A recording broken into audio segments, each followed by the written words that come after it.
Steel beams weighing up to 200,000 pounds were thrown laterally up to 500 feet.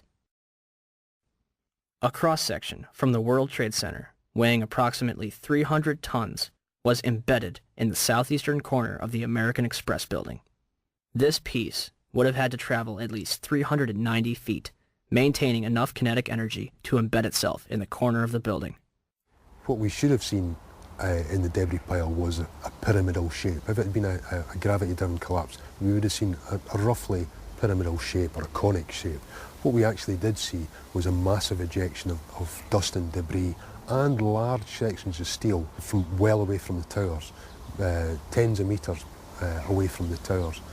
That's hard to see a reason for that within a gravity-driven collapse. Do you still think that jet fuel brought down the World Trade Center? In all the videos of the collapses, explosions can be seen bursting from the building 20 to 30 stories below the demolition wave. Here,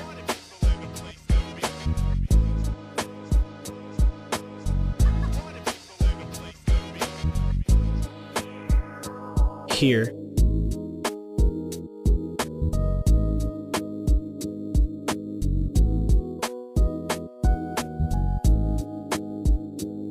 here,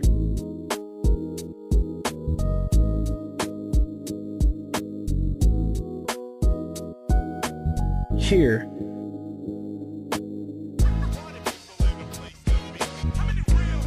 here,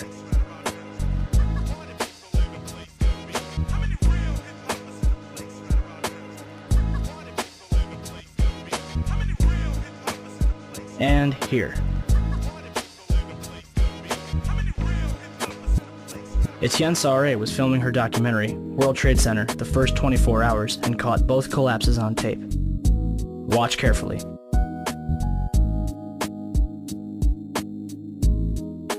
The tripod shakes 12 seconds before the North Tower begins collapsing. And something is knocked off the right-hand side of the building.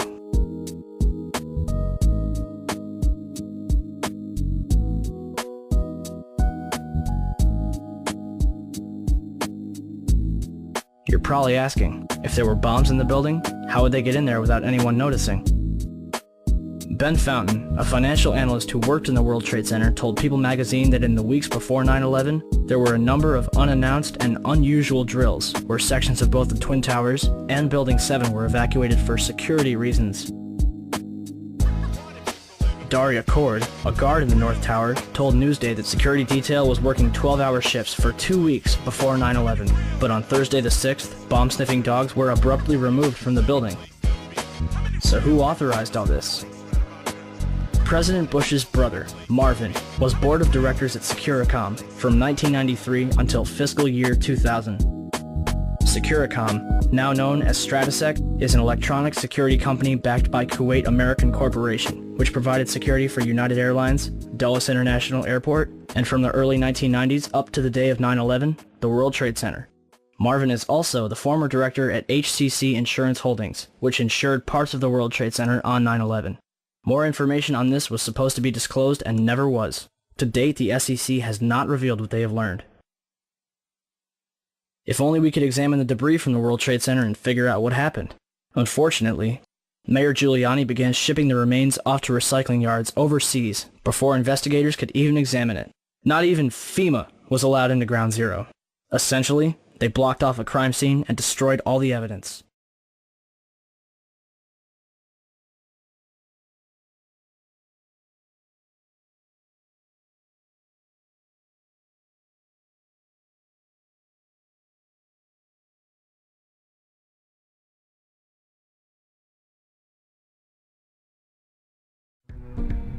Since the inception of the Federal Reserve in 1913, a number of large and small wars have commenced. The three most pronounced were World War I, World War II, and Vietnam. World War I. In 1914, European wars broke out centered around England and Germany. The American public wanted nothing to do with the war. In turn, President Woodrow Wilson publicly declared neutrality. However, under the surface, the U.S. administration was looking for any excuse it could find to enter it.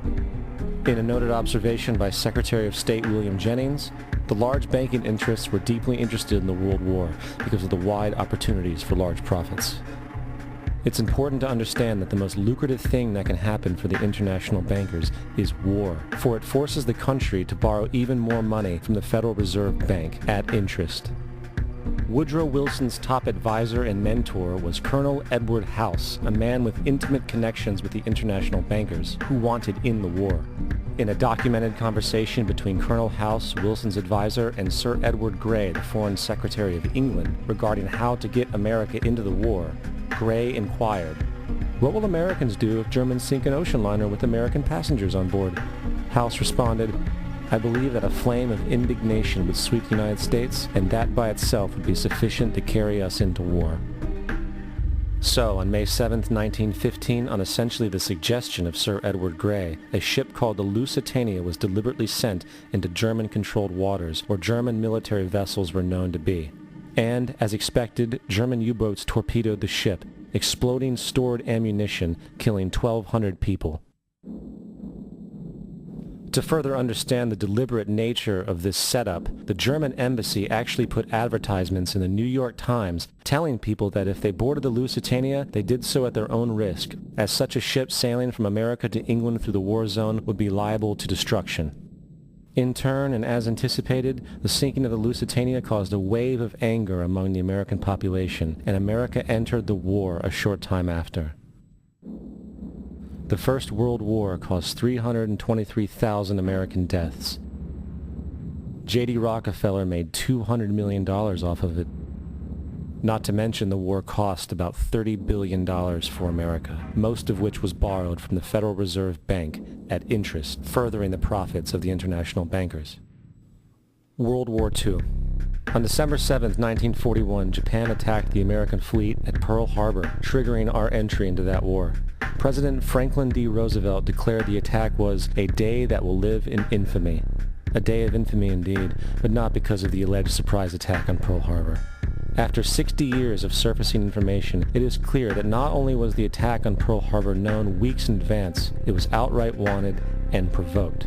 Roosevelt, whose family had been New York bankers since the 18th century, whose uncle Frederick was on the original Federal Reserve Board, was very sympathetic to the interests of the international bankers, and the interest was to enter the war, as we've seen, nothing is more profitable for international bankers than war. In a journal entry by Roosevelt's Secretary of War Henry Stimson, dated November 25, 1941, he documented a conversation he had with Roosevelt. The question was, how should we maneuver them into firing the first shot? It was desirable to make sure the Japanese be the ones to do this, so that there should remain no doubt as to who were the aggressors.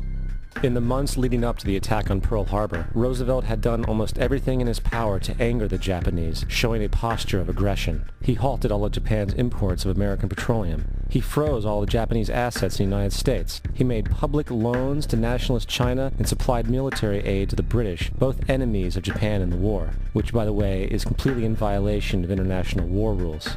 And on December 4th, 3 days before the attack, Australian intelligence told Roosevelt about a Japanese task force moving towards Pearl Harbor. Roosevelt ignored it. So, as hoped and allowed, on December 7th, 1941, Japan attacked Pearl Harbor, killing 2,400 soldiers. Before Pearl Harbor, 83% of the American public wanted nothing to do with the war. After Pearl Harbor, 1 million men volunteered for the war.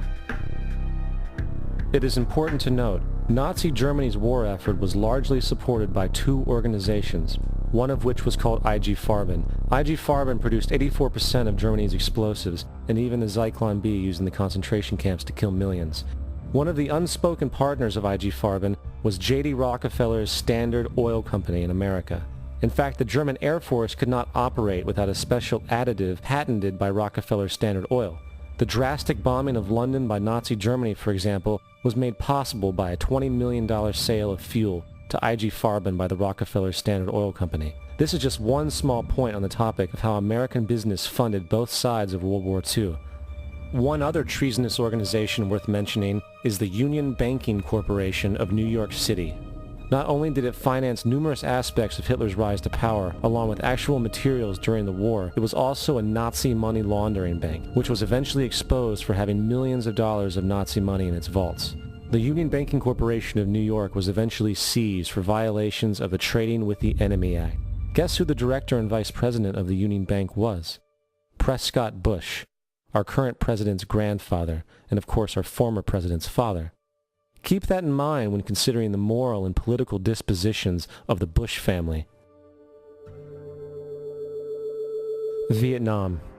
The United States' official declaration of war on North Vietnam in 1964 came after an alleged incident involving 2 U.S. destroyers being attacked by North Vietnamese PT boats in the Gulf of Tonkin. This was known as the Gulf of Tonkin incident. This single situation was the catalytic pretext for massive troop deployment and full-fledged warfare.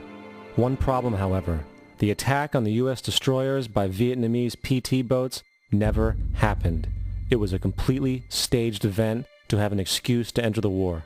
Former Secretary of Defense Robert McNamara stated years later that the Gulf of Tonkin incident was a mistake, while many other insiders and officers have come forward, relaying that it was a contrived farce, a complete lie. Once in the war, it was business as usual. In October 1966, President Lyndon Johnson lifted trading restrictions on the Soviet bloc, knowing full well that the Soviets were providing upwards of 80% of North Vietnam's war supplies. Consequently, Rockefeller interests financed factories in the Soviet Union, which the Soviets used to manufacture military equipment and send it to North Vietnam. However, the funding of both sides of this conflict was only one side of the coin. In 1985, Vietnam's rules of engagement were declassified. This detailed what American troops were and were not allowed to do in the war. It included absurdities like North Vietnamese anti-aircraft missile systems could not be bombed until they were known to be fully operational. No enemy could be pursued once they crossed the border of Laos or Cambodia. And most revealing of all, the most critical strategic targets were not allowed to be attacked unless initiated by high military officials. Apart from these imposed ludicrous limitations, North Vietnam was informed of these restrictions and therefore could base entire strategies around the limitations of the American forces. This is why the war went on so long. And the bottom line is this: the Vietnam War was never meant to be won, just sustained. This war for profit resulted in 58,000 American deaths and 3 million dead Vietnamese. So, where are we now? September 11th was the jumpstart for what is now an accelerated agenda by the ruthless elite. It was a staged war pretext no different than the sinking of the Lusitania, the provoking of Pearl Harbor, and the Gulf of Tonkin lie. In fact, if 9/11 wasn't a planned war pretext, it would be an exception to the rule. It has been used to launch 2 unprovoked illegal wars, one against Iraq and one against Afghanistan. However, 9/11 was a pretext for another war as well, the war against you. The Patriot Act, Homeland Security, the Military Tribunals Act, and other legislations are all completely and entirely designed to destroy your civil liberties and limit your ability to fight back against what is coming.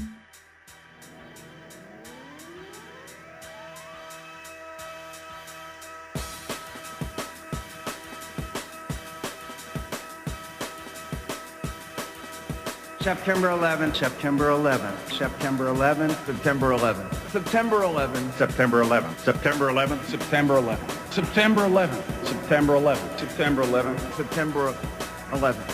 September 11th. September 11th. September the 11th. September the 11th. Evil killers, Taliban, Al-Qaeda, Osama bin Laden. War and danger. Weapons of mass destruction. Terror. Terrorism. Terrorism. Terrorism. Terrorism. Terrorism. Terrorism. Terrorism. Terrorism.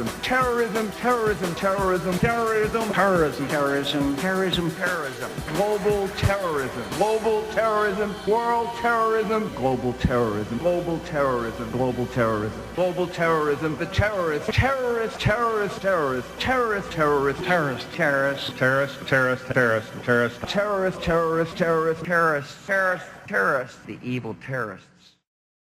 Terrorism. The words are hypnotically repeated. Terrorism. Terrorist. Terrorist.